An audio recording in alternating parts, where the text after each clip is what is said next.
तज्जयति परम ज्योति समम समस्तैरनंत पर्यायै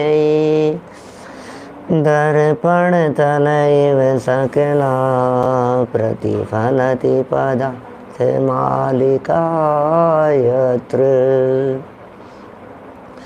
परमागमस्य बीजं निषिद्ध जात्यन्ध सिन्धुर्विधानं सकल नैविलसितानां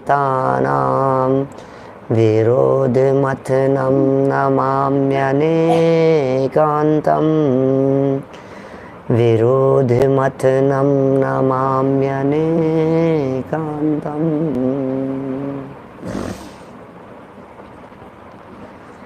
यहाँ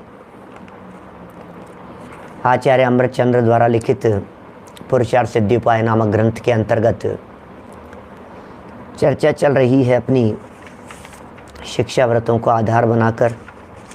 शिक्षा व्रतों में चौथा शिक्षा व्रत है जिसका नाम है अतिथि संविभाग। अतिथि संविभाग की यह चर्चा करते हुए यहाँ आचार्य देव ने मुनिराजों को दान, आहार दान, नवदा भक्ति इस प्रकार के प्रकरण प्रस्तुत किए।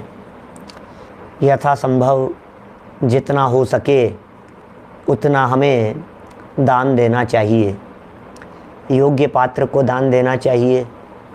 दान देने में परोपकार की भावना मुख्य रहती है, क्योंकि दान स्वयं और पर दोनों के उपकार से दिया जाता है। यहाँ दान की चर्चा करते हुए नवदा भक्ति तो बतलाई ही, साथ साथ में फिर यह भी बतलाया कि दातार में किस प्रकार के गुण होने चाहिए। माने जो देने वाला व्यक्ति है, उस देने वाले व्यक्ति में ऐसे कौन कौन सी बातें हैं जो अनिवार्य रूप से होनी चाहिए। तो दातार के 7 गुण बतलाए गए और दातार के 7 गुण बतलाकर यह बतलाया गया कि दान देते समय अपने अंतरंग में टटोल करके देखना ये सारी विशेषताएं अपने में है या नहीं है। बहुत सुंदर सुंदर बातें कह दी थी। इस लोक संबंधी फल की इच्छा न करे, परिणामों में क्षमा भाव होना चाहिए, कपट नहीं होना चाहिए और दूसरों के प्रति ईर्ष्या का भाव नहीं होना चाहिए। इसी तरह से विषाद न करें और दान दे मन हर्ष विषेखे। दान दे करके मन में हर्ष का परिणाम बहुत होना चाहिए। और अंत में कहा अभिमान न करना। अपने आप को देखकर, अपने दान को देखकर, अपनी दान की प्रवृत्ति को देख करके घमंड भी नहीं किया जाना चाहिए। ऐसा भी नहीं सोचना चाहिए मैंने कितना दान दिया है, मैं कितना दान देता हूँ, मैं कितना बड़ा दानवीर हूँ। ऐसी बातें नहीं सोचनी चाहिए। दान के संदर्भ में अहंकार न करने वाले प्रसंग पर युधिष्ठिर की एक कहानी सुनाई थी 2 दिन पहले। वो सदैव स्मरण रखने योग्य है कि अरे हमसे पहले कितने बड़े बड़े दानदातार हुए हैं, जिन्होंने कितने बड़े बड़े काम किए हैं, हमने तो क्या किया है। इतने बड़े बड़े विशाल मंदिर पूरे देश में बने हुए दिखाई देते हैं, तो आखिर वे कैसे बन गए हैं। बहुत विशाल विशाल मंदिर, प्राचीन मंदिरों में जाकर के देखो तो हमें ऐसा लगता है कि यार कितने विशाल मंदिर हैं। विशाल विशाल प्रतिमाएं किसी के द्वारा विराजमान की गई होंगी, किसी के द्वारा बनाए गए होंगे। करोड़ों करोड़ों स्वर्ण मुद्राएं देकर के प्राचीन काल में जिन मंदिर बने हैं, ये सब बातें बहुत हुई थी। बहुत अपेक्षित विस्तार से कल हमने चर्चा की थी। देखिए आज तो प्रसंग है आखिर दान देवें तो कौन सी वस्तुओं का दान देवें। आखिर किस वस्तु का दान दिया जाना चाहिए, विचार करें। पेज नंबर है 187 और श्लोक नंबर है 170। 170 नंबर यह श्लोक है। किन वस्तुओं का दान करना चाहिए, किसका दान देवे हम? अरे साहब इसमें क्या पूछने की बात है, कुछ भी दान दे दो, नहीं चलेगा। कुछ भी दान दे दो नहीं चलेगा, चाहे जिस वस्तु का दान नहीं दिया जाता है। लोगों को तो ये लगता है पैसा दे दो, पैसा, सबको पैसा दान दिखाई देता है। लेकिन देखिए यहाँ क्या कह रहे हैं, राग द्वेषा संयम मद दुख भयादिकम न यत् कुरुते द्रव्यम तदेव देयम सुतपः स्वाध्याय वृद्धिकरम। यहाँ कह रहे हैं यत् द्रव्यम, जो द्रव्य, राग द्वेषा संयम मद दुख भयादिकम, जो द्रव्य राग द्वेष असंयम मद दुख भय आदि न कुरुते, नहीं करता हो, ऐसा द्रव्य है जो द्रव्य राग द्वेष नहीं करता हो, जो द्रव्य मद नहीं करता हो, जो द्रव्य घमंड नहीं करता हो, जो दुख नहीं करता हो, जो भय नहीं करता हो, ऐसा द्रव्य दिया जाना चाहिए, ऐसा कह रहे हैं। और करता क्या हो ये तो बताओ। बोले सुतप है स्वाध्याय वृद्धिकरम, उत्तम तप तथा स्वाध्याय की वृद्धि करने वाला हो। तत् एव देयम, वही देने योग्य है। वाह भैया, ऐसी वस्तुएं प्रदान कीजिए जिन वस्तुओं को प्रदान करने से स्वाध्याय बढ़ता हो, जिन वस्तुओं को प्रदान करने से तप बढ़ता हो, जो वस्तुएं ज्ञान में सहयोगी हो, ध्यान में सहयोगी हो, तप में सहयोगी हो, आराधना में सहयोगी हो, परिणामों की स्थिरता में सहयोगी हो, परिणामों को शांति प्रदान करने वाली हो, ऐसी वस्तुओं का दान दिया जाना चाहिए, ऐसी वस्तुएं प्रदान की जानी चाहिए। कितने सुंदर और गहरी बात यहाँ कह दी है। आप क्या दान दे रहे हैं? जिस वस्तु के दान देने से राग द्वेष बढ़ रहे हो, हैं, असंयम की वृद्धि हो रही हो, मद दुख भय घमंड दिखाई दे रहे हो, ऐसी वस्तु देकर के आप क्या करना चाहते हैं? बोलो, ऐसी वस्तु क्यों प्रदान करना चाहते हैं? देखिए क्या कह रहे हैं, टीका पढ़ता हूँ। यत वस्तु राग द्वेष असंयम मद दुख भयादिकम न कुरुते तत एव सुतपः स्वाध्याय वृद्धिकरम द्रव्यम देयम। हो, क्या गजब बात कह रहे हैं भाई साहब। जो वस्तु राग द्वेष असंयम मद दुख और भय की उत्पत्ति का कारण न हो तथा जो वस्तु तप व शास्त्र स्वाध्याय को बढ़ाने वाली हो, उसी का दान करना चाहिए, उसी वस्तु को प्रदान किया जाना चाहिए, उसी वस्तु का दान दिया जाना चाहिए। जो वस्तु क्या हो? स्वाध्याय बढ़ाने वाली हो। ऐसी क्या क्या वस्तुएं हो सकती है स्वाध्याय बढ़ाने वाली? शास्त्र स्वाध्याय बढ़ाने वाली हो, जनवाणी, शास्त्र प्रदान कीजिए, सीडी प्रदान कीजिए, कैसेटें प्रदान कीजिए, प्रवचन प्रदान कीजिए, पढ़ने पढ़ाने के लिए पुस्तकें प्रदान कीजिए, हैं उनके लिए पेन प्रदान कीजिए, जो लेखन में सहयोगी हो, जो कॉपी, जो नोट बनाने में सहयोगी हो। बच्चों को पाठशालाओं के अंदर क्या चीज़ें बांटी जानी चाहिए? कॉपी, पेन, पेंसिल, इसी तरह की चीज़ें, ज्ञानवर्धक चीज़ें, अलग अलग तरह की सीडी बनवाइए, अलग अलग तरह की पुस्तकें बनवाइए, नोट्स बनवाइए, पीपीटीज बनवाइए, अलग अलग तरह की डिजाइनों में, उनको पुस्तकाकार रूप से प्रकाशित कीजिए। क्या वो जन जन तक बांटिए, वितरित कीजिए, पहुंचाइए, पढ़ने वालों तक पहुंचाइए, सुनने वालों तक पहुंचाइए, जानने वालों तक पहुंचाइए। ऐसा किया जाना चाहिए। आप कोई ऐसी चीज़ दे देवें जिस वस्तु को देख करके सामने वाला डर जाए, डर की उत्पत्ति होती हो। बहुत तरह के खिलौने भी आते हैं इस तरह के, हमने दे दिया, खेलने के लिए दे दिया। ये दान की बात कर रहे हैं। दान देने में माने गिफ्ट भी शामिल कर लीजिए आप इसके अंदर। हम लोग तो सब श्रावक लोग हैं ना, तो क्या चीज़ गिफ्ट की जानी चाहिए, क्या चीज़ें बांटी जानी चाहिए, क्या चीज़ें औरों को प्रदान की जानी चाहिए, इन सब के बारे में विचार करने के लिए आज ये प्रसंग है। यहाँ छोटा बच्चा कोई परिचित है, आपकी बहन का लड़का है, भाई का लड़का है, बुआ जी के बच्चे हैं, पोते हैं, नान मामा जी के बच्चे हैं, किसी के लिए कुछ ले जा रहे हैं, कोई गिफ्ट ले जा रहे हैं, खिलौने ले जा रहे हैं, और आप उनके लिए तलवार ले जा रहे हैं, आप उनके लिए बंदूक ले जा रहे हैं, आप उनके लिए ऐसे वीडियो गेम ले जा रहे हैं जो हिंसक हैं, तो भैया पाप का काम कर रहे हैं आप। क्या चीज़ प्रदान की जानी चाहिए?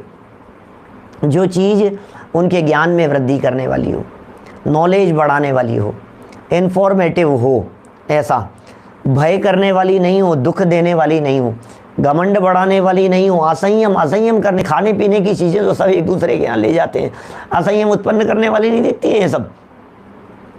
कोई किसी के यहाँ गया, मिठाई ले गया, बाजार की मिठाई ले गया, अभक्ष्य बना कर बाजार की खरीद करके ले गया। अब ये क्या कर रहे हैं आप? और राग द्वेष बढ़ रहे हैं। ऐसी वस्तुओं के संबंध में यहाँ निषेध किया जा रहा है ना। देखिए आगे बढ़ते हैं। जिस द्रव्य का दान देने से, जिस वस्तु को देने से अपने कर्मों की निर्जरा हो और पात्र जीव को तप स्वाध्याय आदि की वृद्धि हो। आप भोजन भी करा सकते हैं। ले तप बढ़ावन हेतु नहीं तन पौषते तजि रसन को। आगे 4 प्रकार के दानों की चर्चा करने वाले हैं। दान 4 प्रकार 4 संग को दीजिए, धन बिजली उनहार नरभव लाहो लीजिए। वही बात बतलाएंगे। अभी 4 प्रकार के दान की चर्चा करेंगे। दान कौन कौन से हैं, किस किस वस्तु का दान दिया जाता है, उनका स्वरूप क्या है, ये सब बतलाने वाले हैं अभी। तो जिस द्रव्य का दान देने से अपने कर्मों की निर्जरा हो और पात्र जीवों का, पात्र जीव कौन कौन से हैं उसकी चर्चा आगे इस श्लोक में करेंगे। पात्र विधि की चर्चा कर ली, देने वालों की चर्चा कर ली, द्रव्य की चर्चा कर रहे हैं और पात्र की चर्चा आगे करेंगे। तो 4 बातें कही थी ना दान के प्रसंग में, ध्यान रखने योग्य।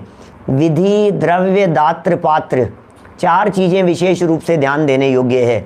विधि के बारे में विचार करो, द्रव्य के बारे में विचार करो, दात्र देने वाले के विचार करो और पात्र लेने वाले का विचार करो। तो पात्र की चर्चा माने लेने वाले कौन होंगे, उन पात्र जीवों की चर्चा तो कल की जाएगी। आज तो चर्चा कर रहे हैं किसकी? वस्तु की, द्रव्य की चर्चा कर रहे हैं आज। तो तप और स्वाध्याय, तप की वृद्धि होती है भोजन से, उपयोग की एकाग्रता के लिए। किसी को भोजन कराया, मुनिराजों को भोजन कराया, त्यागी व्रतियों को भोजन कराया, संयमी जीवों को भोजन कराया आपने, तो किस लिए कराया भाई साहब? तप की वृद्धि के लिए कराया है, शारीरिक स्थिरता के लिए कराया है। तो तप हो गया। और स्वाध्याय की वृद्धि के लिए क्या क्या हो सकता है? ज्ञान ध्यान आराधना के साधन हो सकते हैं ना, पुस्तक कैसेट वगैरह हो सकती हैं, ऐसी चीज़ें हो सकती हैं। सो ऐसे द्रव्य का ही दान श्रावक को देना चाहिए, ऐसी वस्तुएं दी जानी चाहिए। हम तो कहते हैं गिफ्ट वगैरह में भी दो, बांटो, किसी पुरस्कार वितरण के समय में बांटो। हमारे यहाँ स्मारक से तो साहित्य ही बांटा जाता है। किसी को भेंट देनी हो तो साहित्य ही भेंट दिया जाता है, और कोई गिफ्ट आइटम नहीं, इधर उधर की दुनिया भर की चीज़ें जो विषय भोगादिक के अंदर निमित्त बने, वो नहीं। तो ऐसा द्रव्य ही श्रावक को दान देना चाहिए, किंतु ऐसा गरिष्ठ भोजन आदि नहीं देना चाहिए जिससे आलस्य आदि की वृद्धि हो जाए। अब देखो भोजन तो करा रहे हैं, अब भोजन ऐसा हो जो भोजन आलस उत्पन्न करने वाला हो, भोजन ऐसा हो जो पीड़ा उत्पन्न करने वाला हो, भोजन ऐसा हो जो तकलीफ देने वाला हो, खेद खिन्नता उत्पन्न करने वाला हो, भोजन इस तरह का हो जिसको करने के बाद में नींद आ जाए, गहल आ जाए, बहुत गरिष्ठ भोजन है। भोजन इस प्रकार का हो जो गले को तकलीफ देने वाला हो, उनके व्याख्यान में उपदेश देने के अंदर तकलीफ देने वाला हो। भोजन इस प्रकार का हो जिसे लेने के बाद में अब काम ही नहीं हो सके, पड़ जाए बिस्तर में जा कर के। तो ऐसे भोजन नहीं होने चाहिए, ज़्यादा गरिष्ठ भोजन नहीं होना चाहिए। पता है आपको, ये सब घरों के अंदर जा करके जहाँ भोजन करते हैं, मैं सारे विद्वानों की दृष्टि से बोल रहा हूँ, पूरे दुनिया भर में जितने विद्वान 10 लक्षण पर्वों में जाते हैं, पर्व के दिनों में जाते हैं, अष्टानिका पर्व के दिनों में जाते हैं, घर घर में जा कर के भोजन करते हैं, बहुत हल्का भोजन होना चाहिए, सिंपल भोजन होना चाहिए। यदि मान लीजिए अष्टमी चतुर्दशी पर्व के दिन यदि नहीं है तो आप हरी सब्जियां बनाइए, फल फ्रूट्स वगैरह रखिए। आप गरिष्ठ भोजन तेल का तला भुना नहीं, आपको ऐसे लगता है हमारे यहाँ तो आज आए हैं, एक दिन आए हैं तो हम तो खूब अच्छा बना लेते हैं गरिष्ठ। अरे तो शाम को दूसरे के यहाँ भोजन करने के लिए जाएंगे, फिर वो कुछ बनाएगा, वो भी सोचता है हमारे यहाँ तो एक ही बार आए हैं, चलो छोले भटूरे बना लो, हैं पकोड़े बना लो, ये बना लो। फिर दूसरे के यहाँ जाएंगे तो वो सोचता है कि हमारे यहाँ तो पहली बार तो आए हैं, अब कुछ ना कुछ तो कचौरी पकौड़ी तो बनाएंगे ही, हम तो कुछ तो करेंगे ही। ऐसा तो 8-10 दिन, जितने दिन 5-7 दिन के लिए कोई विद्वान शिविर के अंदर आए हैं, एक एक व्यक्ति के यहाँ भोजन करने के लिए जाएंगे, तो फिर वो क्या करेंगे, उनके स्वास्थ्य का क्या होगा, बोलो। मुनिराज आहारचर्या के लिए आए हैं और आपको एक दिन चौका लगाना है, एक दिन लगाया है, दूसरे दिन दूसरे के यहाँ, तीसरे दिन तीसरे के यहाँ, और व्यक्ति यही सोचता रहे कि भाई ज़िंदगी में एक बार तो बुलाने का मौका मिला है तो खूब बना लो, खूब बनाओ, पकवान बना बना करके खिलाओ। तो भैया लेकिन ये उनके स्वास्थ्य के प्रतिकूल हैं। आप अपना राग तो देख रहे हैं लेकिन उनके स्वास्थ्य को क्यों नहीं देख रहे हैं, ये बता रहे हैं। यहाँ कितना अच्छा सुंदर वाक्य दे दिया है। देखो, आहार दान संबंधी बात कही, भोजन आदि दान संबंधी बात कही, फिर कह दिया गरिष्ठ भोजन आदि नहीं देना चाहिए जिससे आलस्य आदि की वृद्धि हो। ऐसा भोजन मत दीजिए जो आलस बढ़ाने वाला हो। ऐसा उत्कृष्ट दान 4 प्रकार का है। चलिए 4 प्रकार के दान की चर्चा करते हैं। हमारे जो साथी बिल्कुल नए लोग हैं, साधर्मी लोग, वे चारों के नाम याद करें। जो लोग पुराने अभ्यासी लोग हैं वे इनके स्वरूप को देखकर आनंदित होवें। बड़ी सुंदर सुंदर बातें कहेंगे। आहार दान नंबर 1, भोजन आहार दान कराया भी है। आहार दान देखिए पैसे की बात नहीं है। 4 प्रकार के दानों के नाम पहले, आहार दान, औषध दान, ज्ञान दान और अभय दान। 4 नाम क्या हैं? आहार, औषध, ज्ञान दान और अभय दान। नंबर 1 पर रखा है आहार दान को। सबसे पहले ज़रूरत होती है आहार दान की। भैया सबसे पहले भोजन तो कराओ, क्या सबसे पहली चीज़ है भोजन। भोजन ही नहीं है, कहते हैं ना भोजन के बिना भजन नहीं होता। ऐसे क्या, कैसे भूखे पेट भजन नहीं होए गोपाला, इस तरह के वाक्य पंक्तियाँ बोली जाती हैं। भूखे भजन न होए गोपाला, भूखे कहाँ से, अरे मुंह में तो जबान नहीं निकल रही है, तन काम नहीं कर रहा है, पेट में चूहे कूद रहे हैं, अब आप कह रहे हो भजन करो तो कहाँ से करेगा व्यक्ति। तो पहला नंबर दिया यहाँ आहार दान को। दूसरा दिया आहार दान तो करा दिया और उपदेश देना शुरू कर दिया आपने कि नहीं उपदेश नहीं, पहले देखो तबीयत कैसी है, स्वास्थ्य की बात करो। फिर ज्ञान दान की बात करी, ज्ञान दे दिया। फिर उसके बाद में अभय दान की बात करी। ये क्रम बता दिया है इन्होंने यहाँ, यद्यपि इस तरह का कोई क्रम नहीं है, जैसा जिसकी व्यवस्था जिस तरह की हो उस प्रकार से दान दिया जाना चाहिए। क्षुधा निवारण के लिए तथा शरीर की स्थिरता के लिए आहार देना प्रथम आहार दान है। 2 बातें यहाँ आहार दान के अंतर्गत देखी जाती है। एक तो भूख मिटाने के लिए, 2 हेतु दे दिए हैं, भूख मिटाने के लिए और शरीर की स्थिरता के लिए। एक तो भूख मिटेगी, एक शरीर स्थिर होगा। तो साहब ये भूख निवारण और शरीर की स्थिरता ये क्या काम कर रहे हो, इससे क्या प्रयोजन सिद्ध होने वाला है कि भैया शरीर की स्थिरता होती है तो उपयोग स्थिर होने में निमित्त बनती है, और उपयोग की स्थिरता होती है तो तप में वृद्धि होती है। इसलिए मुनिराजों के आहार दान के संदर्भ में मुनिराज आहार के लिए क्यों उठते हैं, क्यों जाते हैं, आत्मा में क्यों नहीं लीन हो जाते हैं, क्यों घर घर जाकर के आहार के लिए घूम रहे हैं। तो एक बात कह दी जाती है, ले तप बढ़ावन हेतु नहीं तन पोषते। शरीर के पोषण के लिए नहीं लेते, शरीर के पोषण के लिए ले रहे होते तो रस बदल बदल करके क्यों आहार ग्रहण करते। क्या एक दिन नमक का त्याग, एक दिन मीठे का त्याग, एक दिन घी का त्याग, एक दिन तेल का, ये क्यों क्यों गोरस का त्याग कर दिया आपने, ये बतलाइए। बदल बदल करके त्याग क्यों कर रहे हैं कि तन के पोषण का अभिप्राय नहीं है, रसना इंद्रिय के स्वाद का अभिप्राय नहीं है। स्वाद बिगड़ जाए तो बिगड़ जाए, लेकिन शरीर की स्थिरता रहे तो तप में लगे रहेंगे, ऐसी भावना है। तो पहला हो गया आहार दान। नंबर 2 पर आ जाइए, औषध दान। आहार के साथ साथ में औषध भी दी जानी चाहिए। रोग आदि की पीड़ा दूर करने के लिए दवा देना, ये द्वितीय औषध दान है। अब देखिए, पात्र भी कई तरह के हैं, इसलिए किस तरह का पात्र है, जैसा पात्र हो उसे उस तरह से दान दिया जाता है। मुनिराज को दवाई नहीं दी जाती है। क्या बात कर रहे हैं कि हाँ जी बिल्कुल, मुनिराज को दवाई नहीं दी जाती है, दवाई कह करके नहीं दी जाती है। मुनिराज दवाई लेते भी नहीं हैं, औषधि नहीं लेते हैं मुनिराज, उपचार नहीं कराते हैं। अरे जो आत्मा के उपचार में लगे हों वे तन के उपचार की चिंता नहीं किया करते, वे तन के उपचार की परवाह नहीं किया करते। शरीर में भस्मक रोग हो जाए तो भी समाधि की भावना भाते हैं। अब गुरु ही निर्देशन दे देवे कि तुम उपचार करवाओ यहाँ से मुनि पद छोड़कर, तो बात अलग है, नहीं तो भावना ये भाते हैं। भस्मक जैसा रोग हो जाए तो भी बोले हमें तो समाधि लेनी है महाराज, हमें कुछ नहीं करना है, हमें तो आदेश प्रदान कीजिए।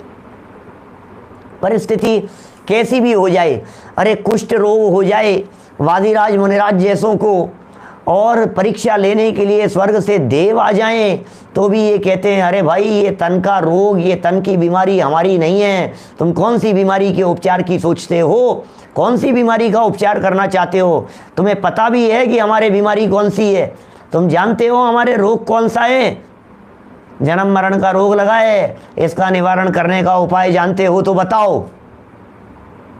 और वे देव लोग अपने असली रूप में प्रकट होकर के हाथ जोड़ लेते हैं, महाराज इसका उपाय तो आप जानते हैं, इसका उपाय तो आपके पास में। क्या भव रोग के उपाय की औषधि जो ले रहे हो वे देह के उपचार के लिए औषधि क्या सेवन करेंगे। हाँ लेकिन सुनिए, फिर कैसे होगा औषध दान, कि औषध दान ऐसा होता है कि श्रावक, उसे यदि पता है कि मुनिराज का स्वास्थ्य इस तरह से खराब है, श्रावकों को यदि मालूम है मुनिराज का स्वास्थ्य बिगड़ा हुआ है, श्रावकों को यदि पता है उनके इस तरह की प्रॉब्लम चल रही है, तो वे प्रासुक औषधि को, प्रासुक होनी चाहिए, सूखी होनी चाहिए, निर्दोष होनी चाहिए, हिंसक नहीं होनी चाहिए, अहिंसक रीति से बनी हुई होनी चाहिए, आयुर्वेदिक होनी चाहिए, प्राकृतिक होनी चाहिए। ऐसी वस्तुओं को अलग से दवाई नहीं, क्योंकि मुनिराज दवाई नहीं लेंगे, उनकी सब्जी में, उनकी दाल में, उनके भोजन में, उसमें मिला करके आप उन्हें आहार दान के अंतर्गत उसे प्रदान कर दीजिए। क्या मुनिराज नहीं कहेंगे मुझे ये तकलीफ है, क्योंकि वो उनको मानते ही नहीं है उसकी तकलीफ। लेकिन श्रावकों की एज में, क्योंकि आहार दान और औषध दान ये दो दान प्रमुखता से दिए जाते हैं श्रावक के माध्यम से, और ज्ञान दान और अभय दान ये दो दानों में प्रमुखता होती है मुनिराज की, ये दान दिए जाते हैं मुनिराज के माध्यम से। ख्याल में आ गई बात। आहार दान और औषध दान देने वाले होते हैं श्रावक। मुख्यता से बात कर रहा हूँ, सबके सब बातें कैसे भी लागू हो सकती है, जो जैसी चलेगी। श्रावक तो चारों कर सकता है। फिर कहेंगे मुनिराज किसका दान करें, बोले मुनिराज आहार दान नहीं देंगे, मुनिराज औषध दान नहीं देंगे। तो क्या कर सकते हैं कि मुनिराज या तो देंगे ज्ञान दान या फिर देंगे अभय दान। ये दो प्रकार के दानों में मुनिराज की मुख्यता है। तो देखिए यहाँ औषध दान में क्या बात कह दी गई है, रोगादि की पीड़ा दूर करने के लिए, रोग हो रहा है, पीड़ा हो रहा है, पीड़ित है, उसको दूर करने के लिए दवा देना, ये द्वितीय औषध दान है। कोई ज़रूरी नहीं है कि मुनिराज को ही दिया जाए, श्रावकों को भी दिया जा सकता है, गृहस्थों को भी दिया जा सकता है, दीनहीन गरीब लोगों को भी दिया जा सकता है, उपचार भी कराए जा सकते हैं। उपचार के लिए आरोग्य धामों की स्थापना भी श्रावकों के माध्यम से की जाती है। पुराणों में ऐसे बहुत प्रसंग पढ़ते हैं अपन। उस सेठ ने नगर में धर्मशालाएं बनवाई, औषधालय बनवाए, तो पढ़ते हैं इस तरह की बात, विद्यालय खुलवाए, पाठशालाएं बनवाई। तो औषधालय बनवाए ना सेठ ने, कैसे? पुण्य भावना से बनवाए हैं, धर्म भावना से बनवाए हैं, भावना उत्कृष्ट रख करके बनवाए हैं। श्रावक ही तो करेगा इस तरह के कार्य। जहाँ निर्दोष रीति से उपचार हो सकता हो ऐसे केंद्रों की स्थापना करना प्राकृतिक आयुर्वेद से बनी हुई, प्राकृतिक चीज़ों से बनी हुई, निर्दोष होनी चाहिए, अहिंसक रीति से आचरण किया जाना चाहिए, ऐसी वस्तुओं का बनाओ, तैयार करवाओ, उसमें योगदान प्रदान करो। कई जगह पर इस तरह के चिकित्सालय चलते हैं, धर्मार्थ चिकित्सालय चलते हैं, वहाँ सेवाएं प्रदान करो। हमारे यहाँ आरोग्य भारती चलता है जयपुर में, हमारे यहाँ दिगंबर जैन औषधालय चलता है। 2 बड़े केंद्र हैं हमारे यहाँ जयपुर में, और हमारे बहुत सारे साधर्मी ऐसे हैं जयपुर जैन समाज के जो वहाँ जाकर के, बुजुर्ग महिलाएं हैं, लोग हैं, युवा साथी लोग हैं, कार सेवा जैसा अपने भावना से जाते हैं। सबके दिन बने हैं, भाई 2 घंटा हम देंगे, 4 घंटा हम देंगे। वहाँ जाकर के औषधियों को कूटा जाता है, पीसा जाता है, मिलाया जाता है, तैयार किया जाता है, ये सब काम किए जाते हैं इस तरह के। तो ये सब सेवा भावना से करना, ये भी औषध दान के अंतर्गत ही ये सारी बातें आती है। इन बातों की चर्चा भी करेंगे। देखो अभी आगे चल करके थोड़ा सा और ये क्या क्या कह रहे हैं, एक बार अपन पढ़ तो लेवे मूल प्रकरण को। तो आहार दान हुआ, दूसरा हो गया औषध दान, नंबर 3 का दान लिखा इन्होंने ज्ञान दान। क्या 3 नंबर ज्ञान दान को दिया है। तो अज्ञान का नाश और ज्ञान का विकास करने के लिए, अज्ञान का नाश हो, अज्ञान निवृत्तिर, अज्ञान की निवृत्ति होनी चाहिए और ज्ञान का विकास होना चाहिए। पढ़ो, पढ़ाओ, ये सब ज्ञान दान है। सिखाओ लोगों को बतलाओ ये तत्व की बात, ये तत्व की चर्चाएं जन जन तक पहुंचाओ, लोगों को प्रेरित करो, ये भी सब ज्ञान दान है। पुस्तकें बांटो, पढ़ने के लिए प्रेरित करो, कहानी की पुस्तकें दो। समझ में आ रही है बात? अब ये आजकल ये वीडियो के साधन है, ये वीडियो उपलब्ध कराओ, जानकार लोगों को जोड़ो, उनसे परिचय उत्पन्न कराओ, और जिसको जिस चीज़ की आवश्यकता हो। हमारे बहुत सारे साथी इस तरह का कार्य करते रहते हैं, मैं किस किस का नाम लूं, लेकिन चेन्नई में है अरुण जी, वो PDF ग्रुप उन्होंने बना रखे हैं इस तरह के। हमारे बहुत सारे साधर्मी, ये अतुल जी मेरठ वाले हैं, ऐसे लोग सब हमारे, अरुण जी मैंने एक बार पहले भी इनके नाम लिए थे, ये सब ऐसे साधर्मी लोग हैं। हमारे ये DTDC वाले दिल्ली, ये सब साहित्य मंगा करके भेजते हैं सब। जिसको जो चाहिए हो आप हमारे को बतलाइए, हम आपको साहित्य भेजेंगे। थोड़ी बहुत व्यवस्था हमने भी कर रखी है टेलीग्राम पर, जितना जैसा संभव हो सकता है। तो बोले ज्ञान दान, आपको जो ग्रंथ चाहिए हो, PDF चाहिए हो, तुरंत आप मैसेज कीजिए, विदिन 5-10 मिनट के अंदर आपके पास में उसकी PDF, जो जहाँ हजारों ग्रंथों की PDF उनके पास में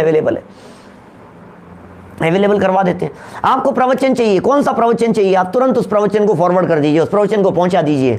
किसी व्यक्ति को देखना नहीं आ रहा है, किसी व्यक्ति को कोई चीज़ मिल नहीं रही है, किसी व्यक्ति को कोई मैटर नहीं मिल रहा है, किसी को कोई रेफरेंस नहीं मिल रहा है, किसी ग्रंथ का रेफरेंस नहीं मिल रहा है, कोई तलाश रहा है, कोई गाथा तलाश रहा है, आप उसकी हेल्प, ये सब ज्ञान दान के अंतर्गत बातें शामिल होगी। शंकाओं का निवारण करना, ये भी ज्ञान दान के अंतर्गत बातें शामिल होती है। ये ज्ञान दान स्थितिकरण में सहयोगी होता है। ज्ञान का विकास, ज्ञानावरणी कर्म छठताएं, भेद विज्ञान। देखो ज्ञान के लिए भी साधन तो बहुत सारे हैं, ज्ञान के लिए, लेकिन उन बहुत सारे साधनों में से जो उत्तरोत्तर उत्कृष्ट साधन हैं, उनमें उतना ही उत्कृष्ट जाति का पुण्य बंधता चला जाता है, विशेष जाति का पुण्य बनता चला जाता है।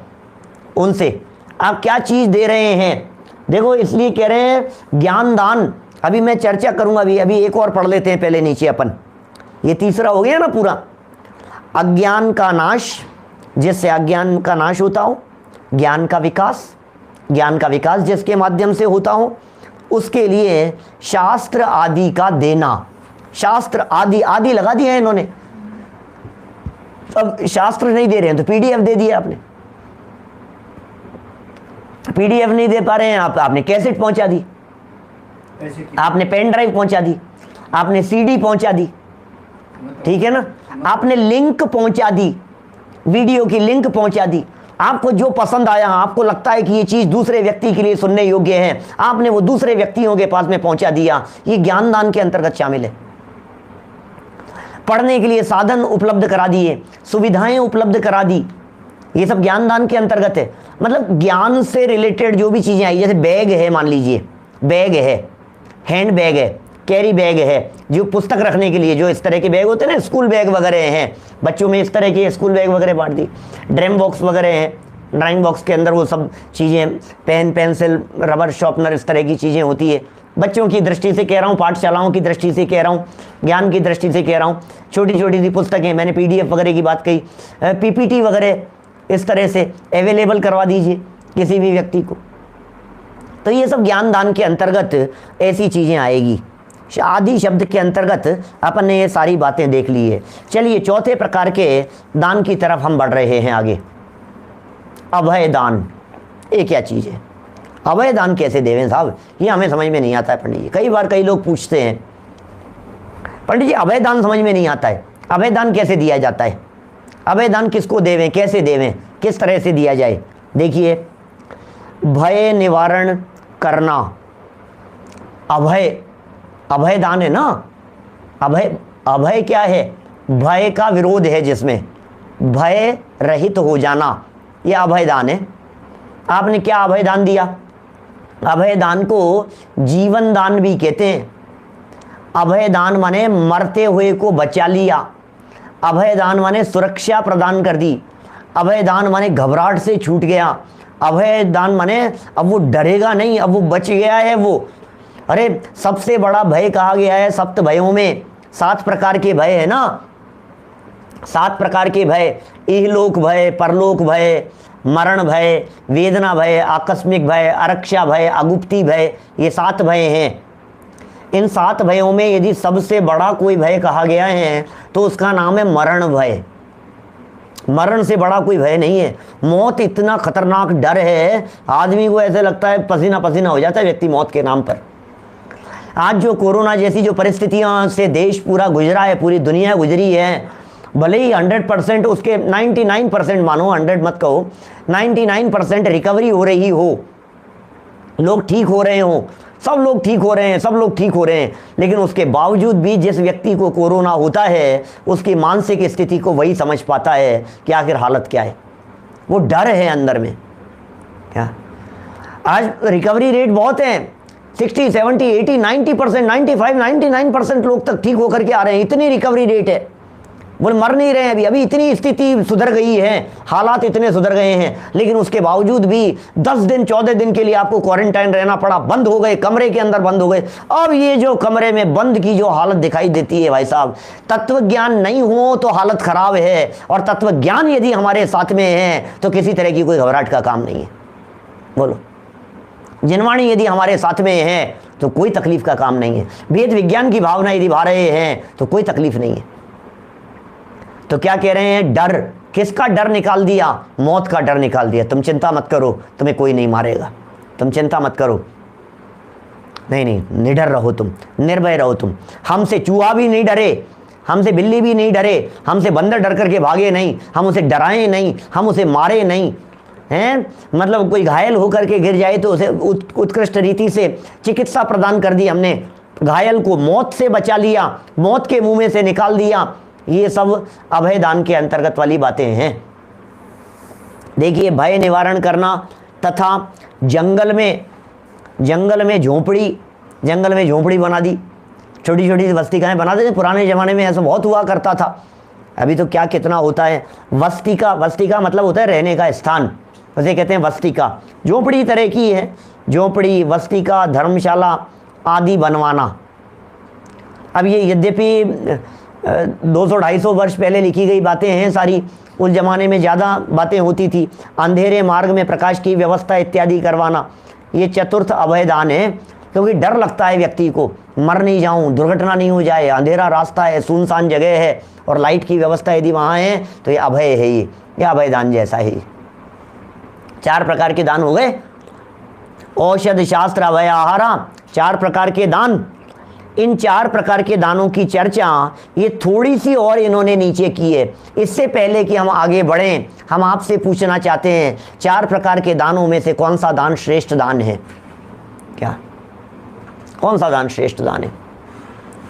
आपके जो भी जवाब हो, आज मेरे सामने चल नहीं रही है, स्क्रीन नहीं चल रही है मेरे सामने, इसलिए मुझे पता नहीं लग रहा है कि वो कौन व्यक्ति क्या जवाब दे रहा है, क्या लिख रहा है, मेरे सामने नहीं आ रहा है। लेकिन 4 प्रकार के दानों में से यदि श्रेष्ठ नंबर 1 यदि किसी दान को देना हो तो कौन से दान को नंबर 1 दिया जाए? ज्ञान दान। आपने कह दिया ज्ञान दान, इसलिए कह दिया आपने ज्ञान दान क्योंकि पंडित जी ज्ञान दान दे रहे हैं ना, पंडित जी पढ़ा रहे हैं ना, पंडित जी ज्ञानी है ना, तो इनको ज्ञान की बात करो। अभी चौके औके के समय प्रसंग इस तरह का लग रहा हो, पूछे कौन सा दान सर्वश्रेष्ठ है तो आहार दान को कह देना, में क्या फर्क पड़ गया? बोलो। आप सोचिए इसी तरह से और अलग अलग प्रसंगों पर कोई चिकित्सालय किसी ने औषधालय खोला, बोलो सबसे अच्छा बड़ा दान कौन सा है? बोले औषध दान, महान दान। औषध दान को कह देगा।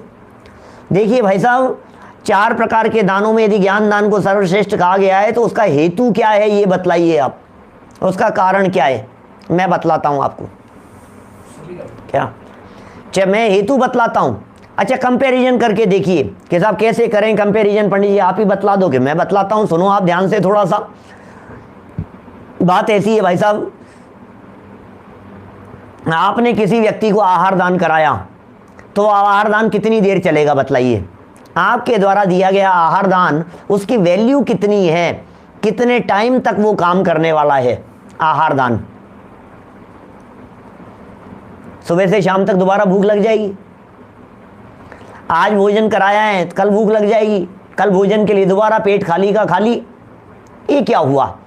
मतलब आहार दान यदि दिया गया है तो उस आहार दान की यदि हम टाइम फैक्टर से यदि उसकी वैल्यू निकालने की कोशिश करें तो हम कहेंगे 24 घंटे में उसकी वैल्यू 0 हो जाती है। माने 24 घंटे बाद में वो दोबारा आहार दान देना पड़ेगा, नहीं तो पहले दिया हुआ अब काम नहीं आएगा। वो कोई व्यक्ति ये कहे दूसरे दिन आहार के लिए आने वाले को, कल तो कराया था तेरे को भोजन, तो भैया कल कराया था तो बेटा थोड़े, नहीं कल करा दिया बस अब तो हो गया है। अरे तो भाई कल कराया हुआ कोई 4 दिन थोड़ी ना चलेगा, वो तो रोज करना पड़ेगा, रोज करना पड़ेगा। उसकी वैल्यू कहाँ की है? 24 घंटे की है आहार दान की।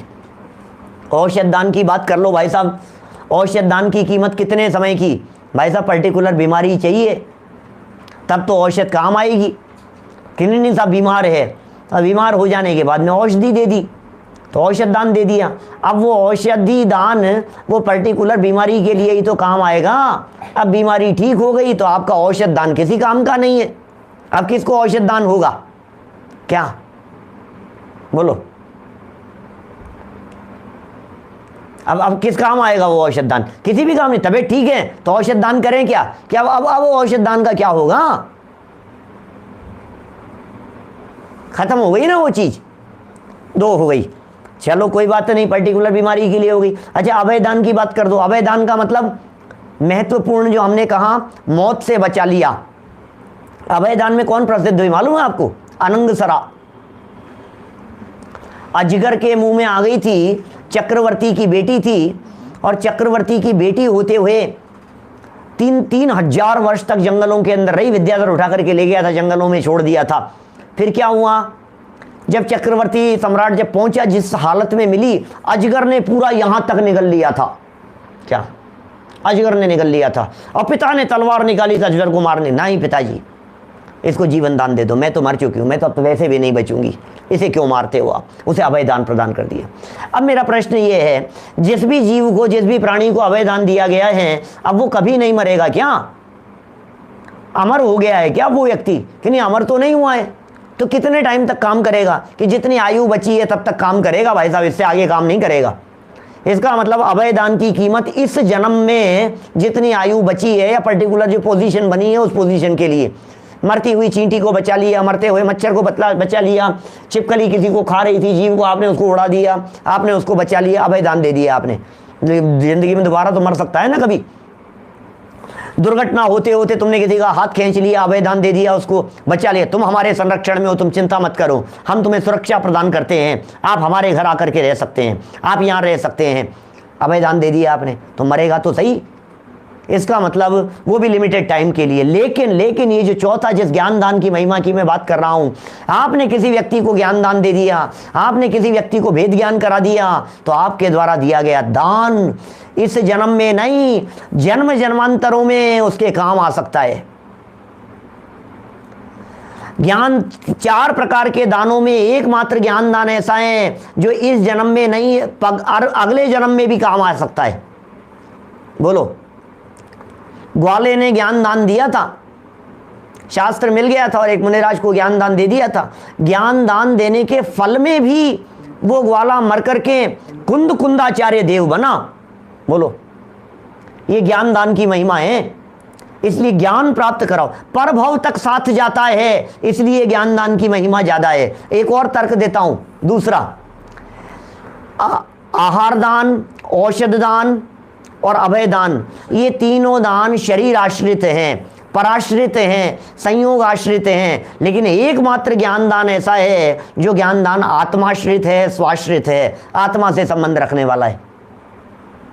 इसलिए ज्ञान दान श्रेष्ठ दान है, सर्वोत्तम। एक बार आपने किसी व्यक्ति को कोई कला सिखा दी, अब जिंदगी भर के लिए सीख गया वो, और अगले जन्म तक भी साथ में ले जा सकता है। और भेद ज्ञान की कला सिखा दी तो फिर तो बात ही क्या है भाई साहब। कितनों का उद्धार हो जाएगा, कितनों का उपकार हो जाएगा, कितने लोग इस भव से, जन्म मरण के दुखों से छूटकर निर्वाण की प्राप्ति करेंगे, सिद्धालय में जाकर के विराजमान हो जाएंगे। कितने कितने लोगों का उपकार होगा। ये ज्ञान दान सर्वश्रेष्ठ दान है। देखिए, ये कह रहे हैं यहां आगे चलकर, अथवा पेज नंबर 188 पर, भिक्षा, उपकरण, औषध, प्रतिश्रय के भेद से दान 4 प्रकार का है। 4 हो गया ना, ये भी 4 अलग प्रकार कहे हैं। भिक्षा माने है आहार, आहार दान दे दिया साहब, आहार दान दे दिया साहब, ठीक है, आहार। दूसरा है उपकरण, अर्थात धर्म के लिए उपकारी शास्त्रादिक, ये उपकरण दान है। आप जानते हैं उपकरण कहे जाते हैं क्या? शुचि, ज्ञान, संयम, उपकरण लखी के गए लखी के धरे। शुचि, ज्ञान और संयम, इन 3 के साधनों को उपकरण कहा जाता है। पीछी, कमंडल और शास्त्र मुनिराज के लिए ये 3 उपकरण कहलाते हैं। औषध अर्थात रोग मिटने के लिए दवा, प्रतिश्रय अर्थात वस्तिका, इनका दान देना योग्य है। माने ये पुराने समय में बना दी जाती थी, शहर के बाहर हो जाती थी, वस्तिकाएं वगैरह बना दी जाती थी, कुटियाएं बना दी जाती थी, त्यागी व्रतियों के रहने के लिए, नगर के बाहर रहने के लिए, तपस्चरण करने के लिए जाने वालों के लिए, एकांत में जाकर के बैठ गए, वहाँ जाकर के साधना कर ली, ध्यान कर ली, इस तरह से हुआ करती थी ये सब पहले। इस प्रकार आत्मकल्याण के निमित्त दान देना वही वास्तविक दान है। आत्मकल्याण के लिए दान देना ये सच्चा दान है, यही दिया जाना चाहिए। परंतु जिन वस्तुओं के दान देने से संसार के विषय आदि, हमने ऐसी वस्तु का दान दे दिया जिनसे संसार के विषय आदि तथा राग द्वेष की वृद्धि हो, ऐसा दान नहीं देना चाहिए। ऐसी वस्तु मत दे देना जिनसे विषय कषाय बढ़ते हों, ऐसी वस्तुएं मत दे देना जिनसे राग द्वेष बढ़ते हों। विषय और कषाय, कषाय माने राग द्वेष और विषय माने 5 इंद्रियों के भोग। क्या दिया आपने? बोले मोबाइल दान दे दिया हमने। मोबाइल दान दे दिया, क्या कह रहे हो आप? टीवी दान दे दिया था हमने, एसी दान दे दिया हमने। तो एसी दान दे करके क्या किया आपने? हिंसा का उपकरण लगा दिया आपने। और क्या किया? जिन मंदिर में स्थान पर ऐसे आपने खूब हिंसा का पोषण किया गया है उसके द्वारा, ऐसा दान नहीं देना। भावार्थ में और भी बहुत सारी बातें बतला दी है, किन किन वस्तुओं का दान नहीं दिया जाना चाहिए समझदार व्यक्तियों के द्वारा। जैसे मकान, पृथ्वी, धरती दे दी नहीं। देखिए, पृथ्वी यदि जिन मंदिर बनाने के लिए दी जा रही है तो अलग मैटर है ना। ये तो किसी व्यक्ति को देने की चर्चा चल रही है। या समझ लीजिए आप पृथ्वी, किसी मुनिराज को पृथ्वी दे दी, जमीन दे दी था मुनिराज आपके नाम कर दिया, अब आप कुछ भी करो इस धरती का, आपको दे दी हमने धरती। तो ये नहीं चलेगा भाई साहब। मंदिर बनाने के लिए ट्रस्ट को, संस्था को पृथ्वी आदि दी जाती है, धर्मशाला बनाने के लिए जमीन प्रोवाइड कराई जाती है, वो तो उचित है। मकान दे दिया है, घोड़ा दे दिया, हाथी दे दिया। अभी हाथी, घोड़ा, गाय, इनकी बातें तो पुराने जमाने की बातें हैं। हाथी, घोड़ा दान में दे देते हैं। अरे ऋषभ देव के प्रसंग में तो अपन प्रथमानुयोग में इस तरह की चर्चाएं लोगों से पढ़ते सुनते हैं। जब प्रथम आहार के लिए निकले ऋषभ देव स्वामी, तो कोई हाथी दे रहा है, कोई घोड़े देने की बात कर रहा है, कोई धन सोना चांदी देने की बात कर रहा है, कोई स्त्री दान देने की बात कर रहा है कि नंगे होकर के क्यों घूम रहे हैं, क्या बातें, मैंने क्या क्या लोग दान देने की सोचते हैं उपकार करने के नाम पर, सबका निषेध कर दिया। मकान, घोड़ा, हाथी, गाय, सोना चांदी, स्त्री, शस्त्र इत्यादि जो वस्तुएं रागादि भाव को उत्पन्न करने वाली हों, ओहो, राग भाव उत्पन्न करने वाली जो भी वस्तुएं हों उनका दान नहीं देना चाहिए। पैसा मत दो, पैसा विवाद का कारण है। अब क्या करें साहब, व्यवस्थाएं कई इस तरह की होती है तो फिर पैसा भी दुनिया भर के अंदर चलता है जहाँ जैसी व्यवस्थाएं होती है।